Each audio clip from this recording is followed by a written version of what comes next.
Hello students, welcome to the video class of Mathematics class 12, Suraj School, Mahendragarh. Myself is Rosie Jain, PGT Mathematics. Today I will teach you the topic of definite integral, and our topic is integration by parts, which is very important topic in integration. Now, first of all, we discuss what is the need of integration by parts. As of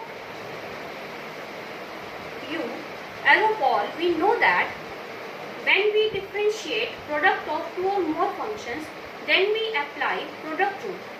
Similarly, when we have to integrate product of two or more functions, then we have to apply integration by parts. So, integrate the product of two or more functions, we will consider integration by parts. Now, we will see the formula of integration by parts. Here, I have taken two functions u and v, and now we will integrate the product of u and v by the rule of integration by part. And the rule of integration by parts states that u will be as it is and into integration of v minus integral derivative of u into integration of v with respect to x. In another way, we also consider it as first function as it is into integral of second minus integral derivative of first into integration of second with respect to x. Both are similar, but in first and second we memorize it easily. So we will consider it as first or second. Now, in the product rule of differentiation, there is no limitation to consider the functions as first or second. We are free to take the functions as one, first or second. But in integration by parts, we are restricted to take the functions as first or second. There is a rule I laid which instruct us to take the function as first in integration by parts. In this rule, I stands for inverse circular functions, L stands for logarithmic functions, A stands for algebraic functions, T stands for trigonometric functions, and E stands for exponential functions. According to this sequence, we will consider our first function in integration by parts. We will give the preference to the functions in this sequence. First of all, we will take inverse functions if we have in our integrand. After that, logarithmic, algebraic, trigonometric or exponentials. Now, we will do some questions by integration by parts. Our first question is integration of x sin x with respect to x. Here we see that there is a product of x and sine, and now we have to integrate it. So we will apply here integration by parts. First of all, we consider our first function x and second function sine by Euler rule. This is algebraic and this is trigonometric, and algebraic comes first before trigonometric. So we will take x as first function and sin x as second function. And now the rule of integration by parts states that first will be as it is into, there will be integration of second. First as it is into integration of second minus integral of derivative of first, that means derivative of x with respect to x, into integration of second, that is integration of sin x with respect to x. Now we solve it. We know that integration of sin x is minus cos x, minus integral, and the derivative of x is 1 with respect to x, and that again derivative integration of sin x is minus cos x. Now this negative and this negative give us positive sign, and we are left with integration of cos x only, and we all know that integration of cos x is sin x, and this is our constant of integration. So here we have completed the integration of x sin x. Further we will solve the integration of log x. Now always remember that integrable, but we make it integrable, and now how we will make it integrable? By multiplying 1 to it. If we want to make it integrable, then we have to multiply 1 to it, and in it we will consider log as first function and 1 as second function.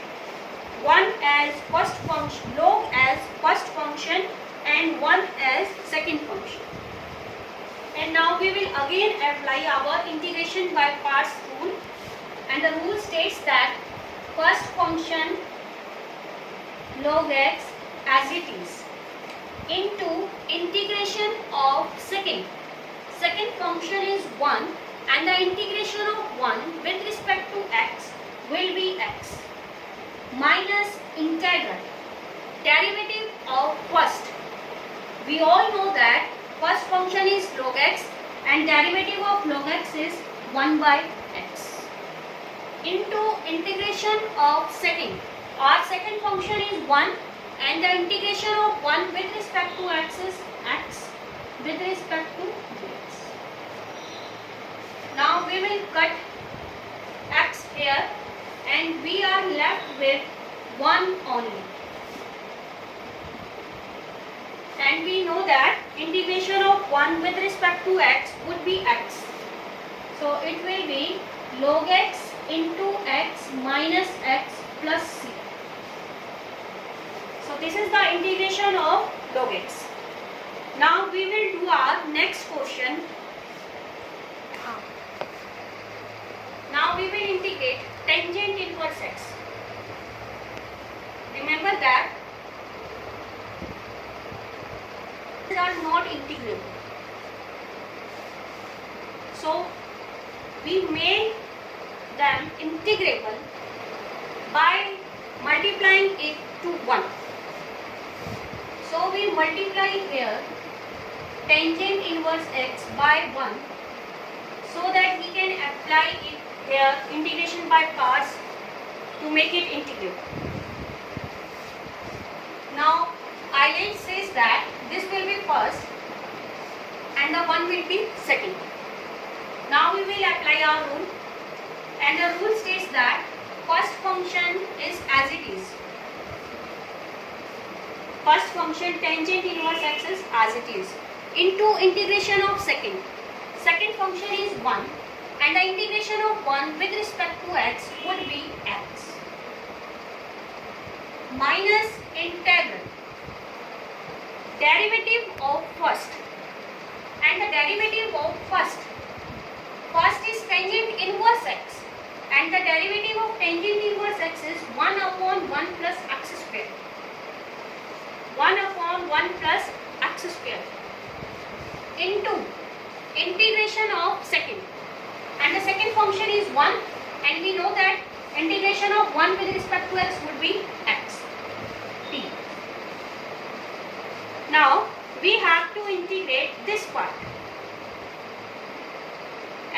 To integrate this part,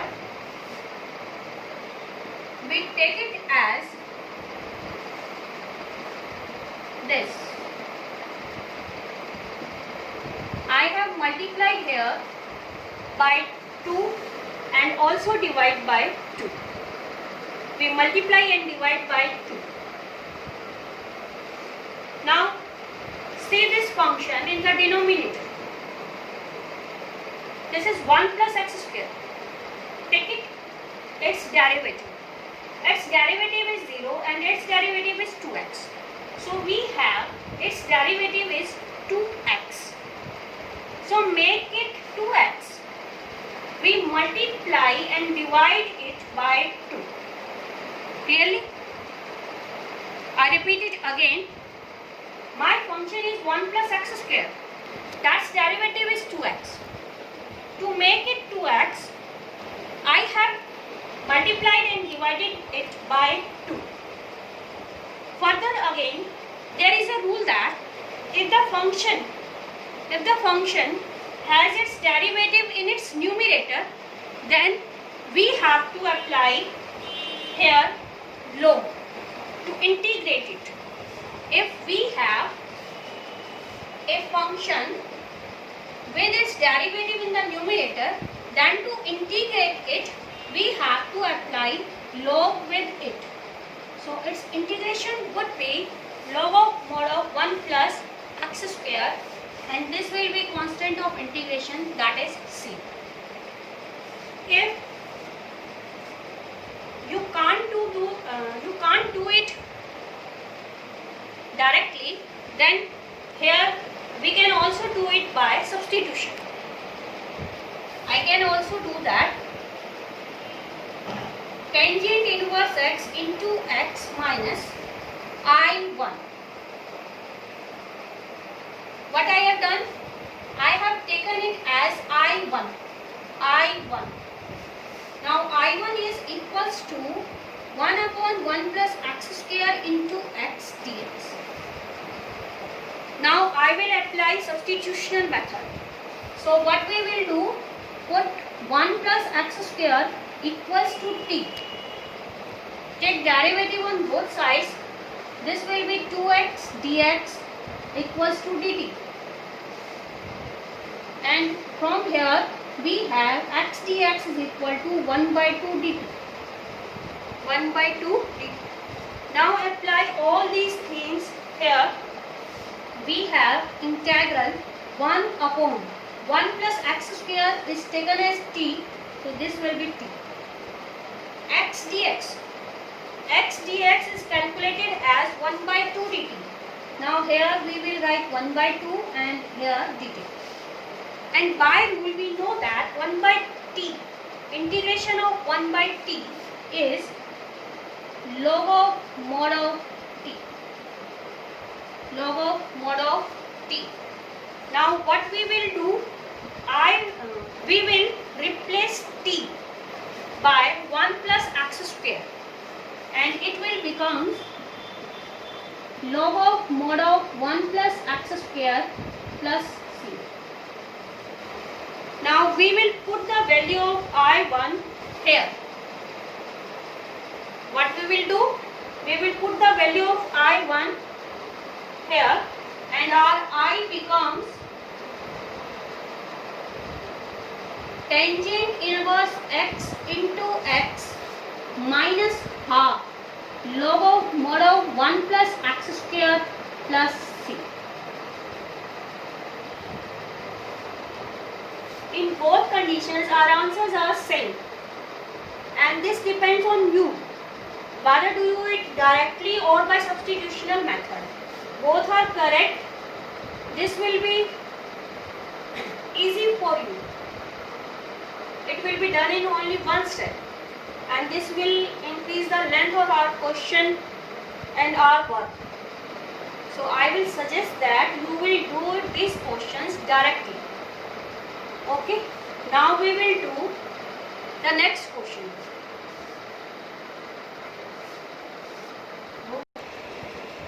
Now we will do our next question, and that is the integration of secant cube x. First of all, you have to write secant cube x as secant x into secant square x.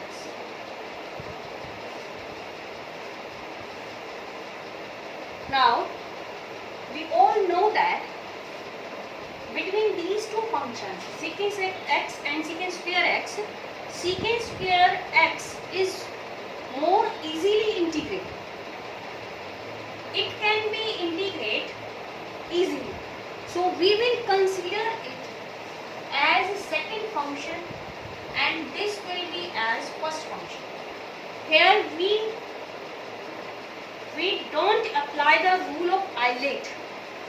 Here we are considering what function is more easily integrable, which function is more easily integrable, and that is secant square x. So we are considering secant square x as our second function. Now we will apply the integration by parts rule. Rule states that first function secant x as it is into integration of second. Second is secant square x and the integration of secant square x is tangent x. Now minus integral. Derivative of first. Secant x derivative is secant x into tangent x. Into integration of second. Secant is secant square x, which integration is tangent x dx plus c. This will be secant x tangent x minus secant x into tangent square x dx. Now this tangent square x will be secant square x minus 1 dx. What we write tangent square x? We will write tangent square x as secant square x minus 1 by applying the identity. So we have secant x tangent x minus secant cube x dx plus secant x dx. I have multiplied this by secant x and I have got secant square x dx. This is not secant square, this is secant cube x. Secant cube x dx and negative is positive secant x dx. Now we all know that this secant cube x is our function I. This is r I. And the integration of secant x. We know that integration of secant x is log of mod of secant x plus tangent x.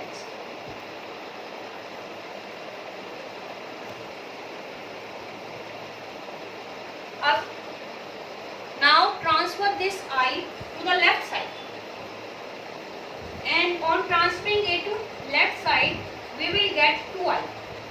This is equals to all I plus I will be 2i, and this is here secant x tangent x log of mod of secant x plus tangent x. Now to get I,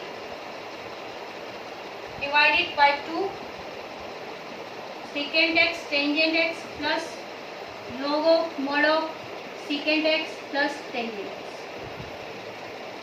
plus. So this is the integration of secant cube x, which we have done with the help of integration by parts, by breaking it in two parts. One is secant x and the other is secant square x. Secant square x is more easily integrable, so we will consider it as second function and secant x as first function, and after that we will apply the rule of integration by parts. Okay students, goodbye.